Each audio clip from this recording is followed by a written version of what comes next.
बच्चों, पिछली कक्षा में आपने पाठ 7 स्वाति अंजलि पाठ के बारे में जाना था।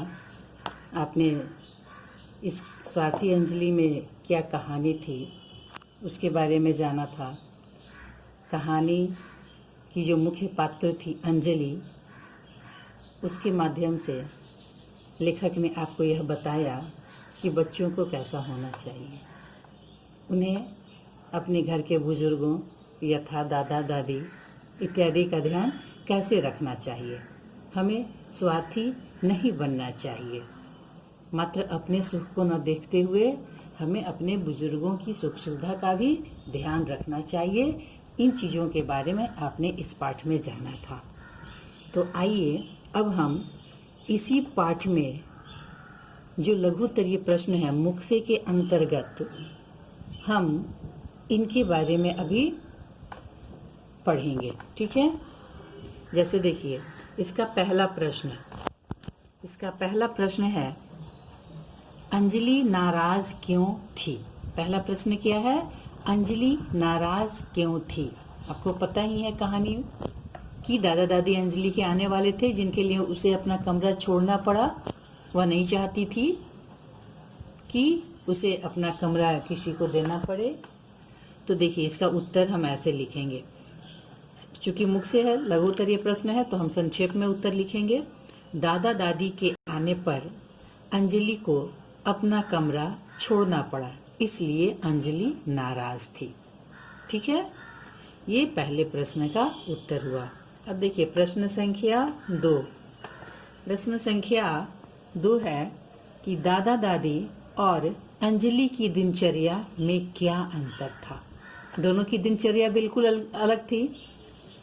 दादा दादी गांव में रहते थे, उनकी दिनचर्या अलग थी, और अंजलि तो अकेले रहने की आदी थी, सारे कार्य अपनी मर्जी के अनुसार करने की आदी थी, तो उसकी दिनचर्या अलग थी। जब दोनों को साथ रहना पड़ा तो दोनों की दिनचर्या का आपस में टकराव होने लगा।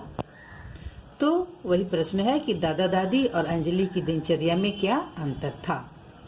तो पाठ के आधार पर देखिए, दादा दादी और अंजलि की दिनचर्या में यह अंतर था कि दादा दादी सुबह जल्दी उठते थे। दादा दादी चूंकि गांव में रहते थे, उनको सुबह जल्दी उठने की आदत थी, और अंजलि को देर तक सोने की आदत रही होगी।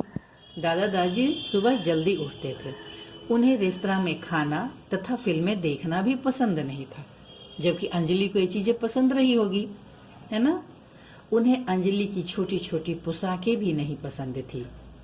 उन्हें अंजलि की छोटी छोटी पोशाकें नहीं पसंद थी। दादा दादी का ये मानना था, पुरानी विचारधारा के समर्थक थे ना, बुजुर्ग थे, तो उनका ये मानना था कि लड़कियों को छोटी पोशाकें नहीं पहननी चाहिए।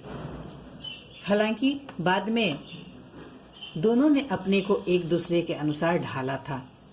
दादी भी अंजलि के लिए टी शर्ट खरीद कर लाई थी, अंजलि भी उनके पसंद के प्रोग्राम टीवी पर देखने लगी थी। तो इसको हम संक्षेप में चूंकि हमें लिखना है, तो हम ऐसे लिख सकते हैं कि दादा दादी और अंजलि की दिनचर्या में अंतर था कि दादा दादी सुबह जल्दी उठते थे। उन्हें रेस्तरां में खाना तथा फिल्में देखना भी पसंद नहीं था। उन्हें अंजलि की छोटी पोशाकें नहीं पसंद थी। ठीक है। अब देखिए प्रश्न संख्या 3। प्रश्न संख्या 3 है कि दादी अंजलि के लिए कौन कौन से व्यंजन पकाती थी।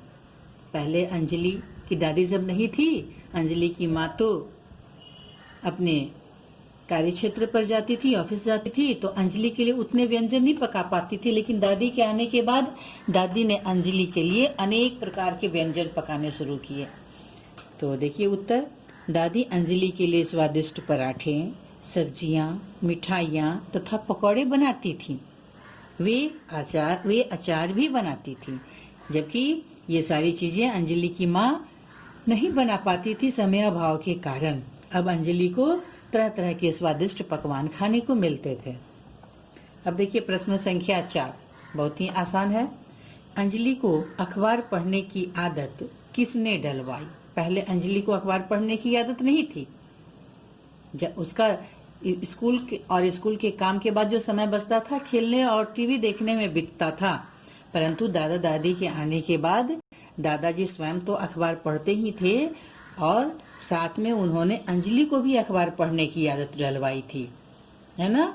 वो देश विदेश की खबरें अंजलि को सुनाते रहते थे जब उसे बस स्टॉप पर छोड़ने जाते थे। तो इस प्रकार अंजलि की रुचि भी जगी अखबार पढ़ने में। तो इसका उत्तर हम इस प्रकार लिख सकते हैं संक्षेप में कि अंजलि को अखबार पढ़ने की आदत दादाजी ने डलवाई, है ना।